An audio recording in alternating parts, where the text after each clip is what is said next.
A meditation.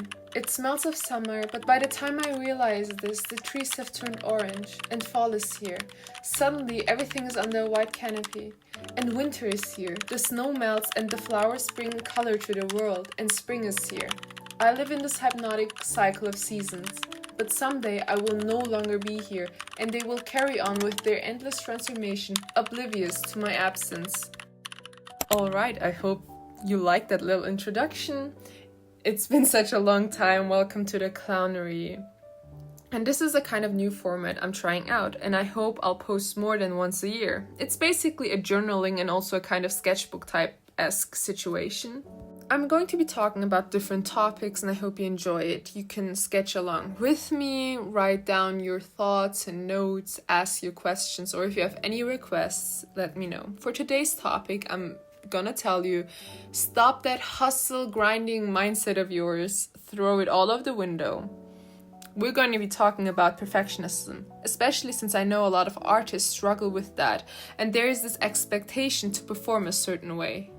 But this isn't only about artists. Nowadays, with social media and pressure to perform in our jobs and school, etc., etc., a lot of people face this kind of dilemma where they feel like they have to be perfect, where they feel like they have to overachieve, where they feel like they have to have this grind mindset. We're getting told left and right to lock in, hustle, etc., etc. In this video, I'm not just gonna tell you what you expect of me. I'm not just gonna be like, oh, you don't have to be perfect. Everyone is great and perfect in their own ways, and blah, blah, blah. No, we're going to be looking at this from the point of wabi-sabi, a Japanese philosophy. I'm going to reference the book Wabi-sabi, The Wisdom of Imperfection from Nobuo Suzuki. I hope I pronounced that right, but throughout this video I'm going to be mispronouncing probably a lot of these terms. Wabi-sabi, a philosophy basically embracing imperfectionism. In its core, it tells us that nothing ever can be perfect and a pursuit of perfectionism is nonsensical. The book mentions 3 different principles of wabi-sabi. The first one being nothing is perfect. It reminds us basically to stop chasing perfectionism in ourselves.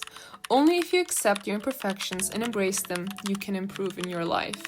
The second principle, nothing is ever finished, is basically saying that people are dynamic, like our nature, or the cycle between life and death. For example, Buddha has a saying, I'm always starting. The philosophy tells us that in the moment we notice our flaws, we have to embrace learning, to see that everything still has to be finished and still has to be lived.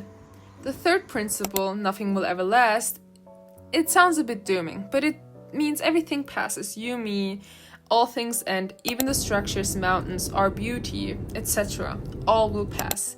Everything you ever see or experience, it will all pass. It sounds a bit pessimistic to say nothing will ever last, and that being the third principle, but when we accept that, instead of making us sad, it basically invites us to live in the now, to value what is now, to see the beauty within each and every fleeting moment. It invites us to embrace that with all we have. Alright, I'm not gonna go too much into the historical aspects of the term and the philosophy. This video would be just too long, but I think it's important to know how the term came to be, how it changed historically, what it means today versus what it meant then. So the first part, wabi, today means simplicity, but the historical meaning of it was the loneliness you feel while in nature. It was sadness. Sabi today means the type of beauty and calmness that comes with maturity. It used to mean rust or decay. The book also mentions the 3 marks of existence in Buddhism, the first key being anicca. I'm gonna be mispronouncing a lot of things, okay? The first key means that every living being will pass. The second one, dukkha, it's basically suffering or pain, but the book also mentions that there is no real term to translate it with. The third one being anatta, or in the book referred to as sunyata. It basically means emptiness and nothingness. I'm just gonna go a bit deeper into those keys that I just mentioned. The first principle basically refers to that everything on this planet is ever changing. Imagine your favorite song, imagine it gets stuck and it plays the same part over and over again. It will just stop being music after a while. It would just be annoying. Everything flows. When we try to avoid that, we basically get unhappy. The second key being dukkha, it basically means suffering, but just like I mentioned, there's no real word to translate it with. It's the unhappiness and unsatisfaction we feel daily. Dukkha also happens between us and our wishes and desires. To have happiness, therefore, we have to get rid of our wishes/desires. And following that, sunyata or anatta is basically everything is empty, the emptiness in oneself. It basically means just get rid of your ego. The third key basically is just deprived of oneself. Alright, but why am I telling you all of this? Why am I telling you Buddhist stuff? Why am I talking about wabi-sabi? Well, the reason I'm talking about this is because in life we like to hold on to things we believe are certain. What we will be, what we will do with our lives, how things will work out for us. But the truth is, we don't know anything. We don't know how things will work out. We don't know what will go wrong. And things go wrong all the time. And it's okay. You might mess up, you might get stuck, even for years for some of us. And you might not know how to continue. And the answer, I believe, is really simple. Embrace it. I'm not saying give up. I'm not saying don't do anything, just lay around in your bed all depressed. No, I'm not saying that. We're living flawed lives, yes. We're each facing our difficulties. And yes, we all like to be someone better, someone stronger, someone prettier, a better artist, better at our jobs.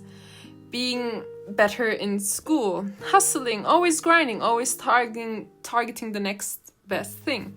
The thing that comes to mind, though, is dukkha, the unhappiness that happens between us and our desires, because they are unrealistic, unachievable, don't fit into our natural way of being. They end up paralyzing us. Procrastination will ring true for so many of you right now. We can't control things. Everything has to change. Everything has to evolve. We have to eventually, one day, even stop being. Therefore, embrace it. Embrace what you can't control. It is easier said than done, I know, trust me. Especially since anxiety, depression, and many more mental illnesses have infested so many of us.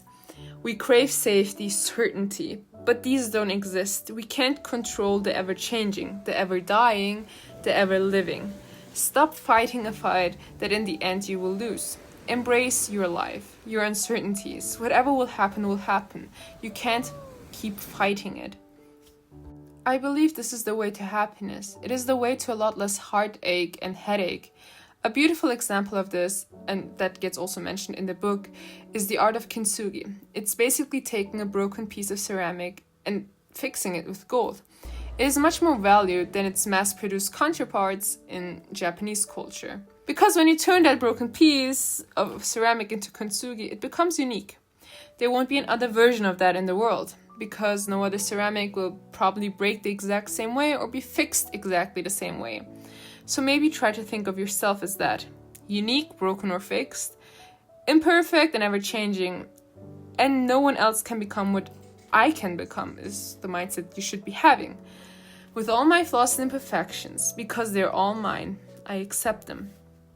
The pursuit of the non-existent perfection, it will just keep you trapped. I'm not saying get rid of all your desires like the Buddhist ideas were suggesting. The moment you start to accept your imperfections, you will start to be able to create more, to be yourself more and accept more, and to live your life fully in the moment. Because the chains of what perfect looks like to you, mind you, it's subjective, these chains will finally melt away. Alright, we're coming to the end of this video. I hope I could help maybe some of you out there. If I got something wrong about the philosophy or the Buddhist ideas, just let me know in the comments down below. But I really hope I could give you something for your journey that will help you in the long run. And I hope I'll be back here soon enough. Hopefully not in a year. I hope it's much sooner than that. So thank you for watching. Go check out the book. It's a good book. And I'll see you around. Have a good day, good afternoon, or good evening. I'll see you around. Bye bye.